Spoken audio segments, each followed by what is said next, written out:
స్పెషల్గా చూసుకున్నట్లయితే పవన్ కళ్యాణ్ గారి గురించి ఫస్ట్ మాట్లాడదామండి.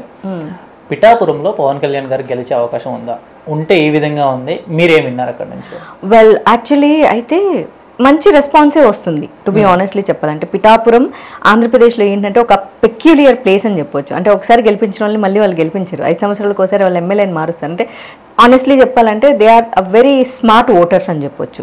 కంపారిటివ్లీ ఏదో మూసగా మనం ఇదే పార్టీకి ఇద్దాం, ఇదే వ్యక్తికి ఇద్దాము, మనకి డెవలప్మెంట్ లేకపోయినా పర్వాలేదు అలా కాకుండా వాళ్ళు 5 ఏళ్ళకి ఒకసారి, మామూలుగా మనం అదే చెప్తూ ఉంటాం, 5 ఏళ్ళకి ఒకసారి మనకు ఓటు పెట్టింది ఆ నాయకుడు సరిగ్గా మీకు పని చేయకపోతే మార్చడానికే పెట్టారు, లేకపోతే ఫర్ ఎవర్ ఒకరే అన్నట్లు అదేదో రాజులు రాజ్యాలు వెళ్ళినట్టు వేసేవాళ్ళు కదా.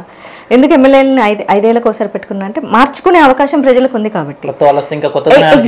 ఎగ్జాక్ట్లీ. బట్ పిఠాపురం ఓటర్స్ నిజంగానే they are very peculiar, especially in ఆంధ్రాలో.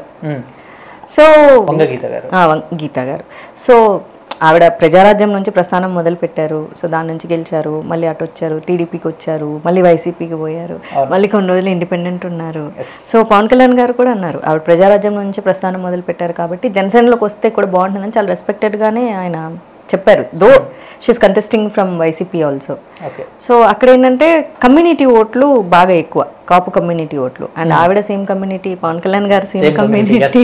సో మరి ఆ కమ్యూనిటీ ఓట్లు వాళ్ళు తెలివిగా వేసుకుంటారంటే, ఇంతకుముందు ఆవిడ 2 సార్లు గెలిచింది అనుకుంటాను ఐ థింక్.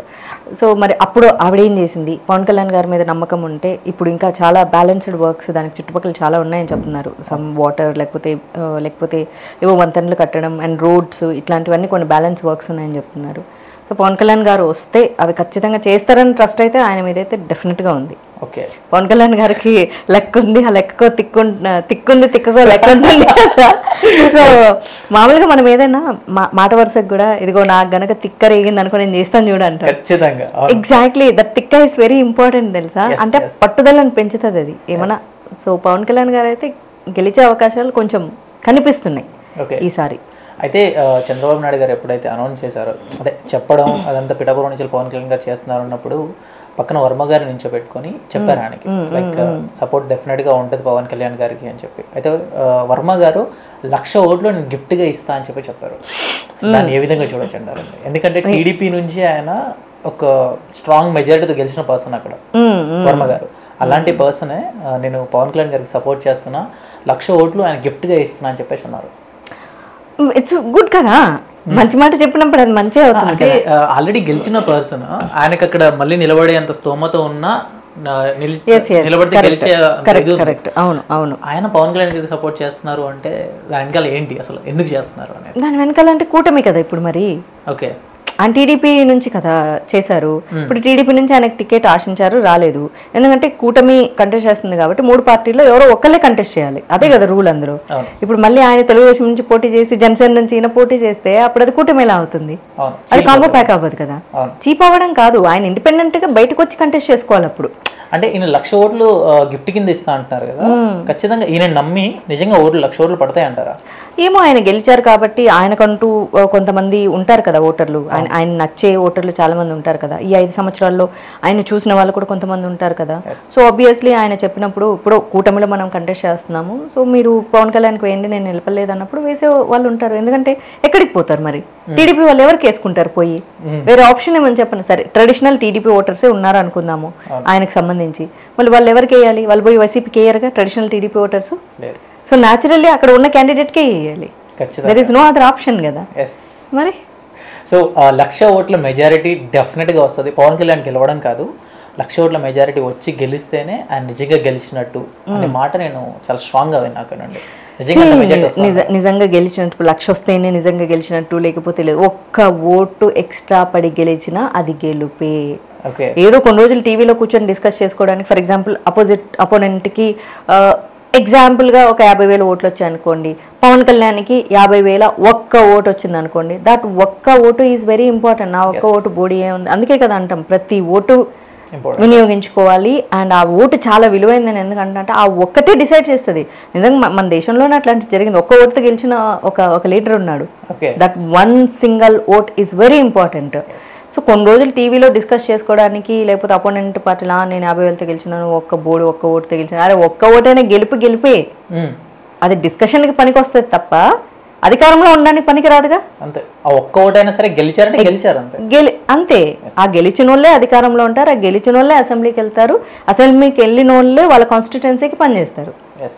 సో కాబట్టి అన్ని ఓట్ల ఇన్ని ఓట్ల కాదు, గెలుపు ఇంపార్టెంట్. ఆ గెలిస్తే ఆయన అసెంబ్లీకి వెళ్ళి మాట్లాడతారు. ఓకే, సో ఇప్పుడు మీరు ఒక ఇండస్ట్రీ పర్సన్, ఇండస్ట్రీ వాళ్ళు ప్రీవియస్లో పవన్ కళ్యాణ్ గారి గురించి సుధీర్ గారు వెళ్ళి ప్రచారం చేశారు, క్యాంపెయినింగ్ చేశారు, అన్ని చేశారు. ఆ టైంలో ఓడిపోయారు పవన్ కళ్యాణ్ గారు. ఈ టైంలో మళ్ళీ హైపర్ ఆది గారు and getup Seenu and auto Ramprasad వీళ్ళు కూడా వెళ్ళి ఇప్పుడు క్యాంపెయిన్ చేస్తున్నారు అండ్ ప్రచారం చేస్తున్నారు.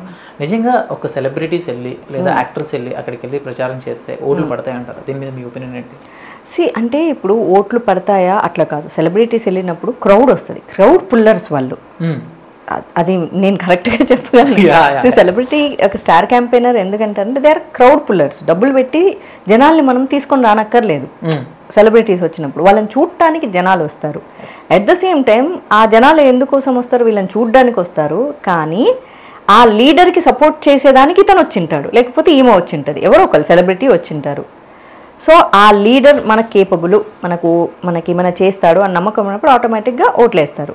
సో ఈ క్రౌడ్ పుల్లింగ్ స్టార్స్ అనేవాళ్ళు ఇంప్రెసివ్గా ఆ లీడర్ గురించి మాట్లాడగలగాలి. ఓకే, మాట్లాడి ఒప్పించగలిగి నమ్మించగలిగితే ఆటోమేటిక్గా ఓట్లు పడతాయి.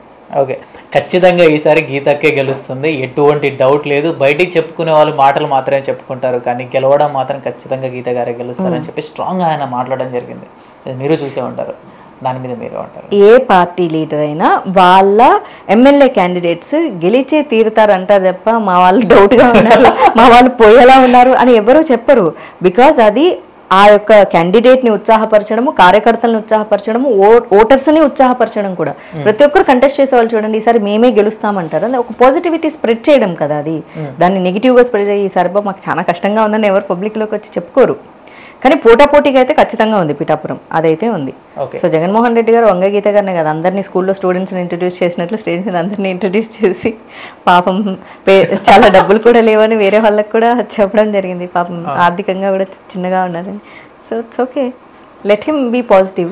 అండ్ చాలా మంది వరకు ఇండస్ట్రీ పరంగా చూసుకున్నా కానీ ఒక నెగిటివిటీ మాత్రం జగన్మోహన్ రెడ్డి గారి మీద వినిపిస్తుంది. ఏంటి అంటే స్టార్ హీరోలు మహేష్ బాబు గారు కానీ, ప్రభాస్ గారు కానీ, చిరంజీవి గారు కానీ ఆయన కలవడం కోసం ఒక పని మీద వెళ్తే అవును ఇంటి బయట ఎక్కడో బండ ఆపేసి నడుచుకుంటూ లోపలికి రమ్మని చెప్పారు అండ్ ఫుడ్ కూడా పెట్టుకుని పంపించారు అనే రకంగా పవన్ కళ్యాణ్ గారు ఒక మాట చెప్పడం జరిగింది. దాని మీద పెద్ద పెద్ద వాళ్ళు కూడా కొంతమంది మాట్లాడారు.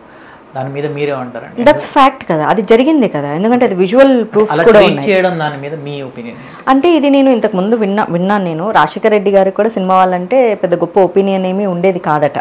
కాకపోతే ఆయన లోపలే అలా అనుకునేవారట, కానీ బట్ పబ్లిక్గా అది చూపించేవాళ్ళు కాదట. సో సినిమా వాళ్ళు వీళ్ళందరూ సినిమా వాళ్ళు వీళ్ళ మీద మంచి ఒపీనియన్ లేదు అని.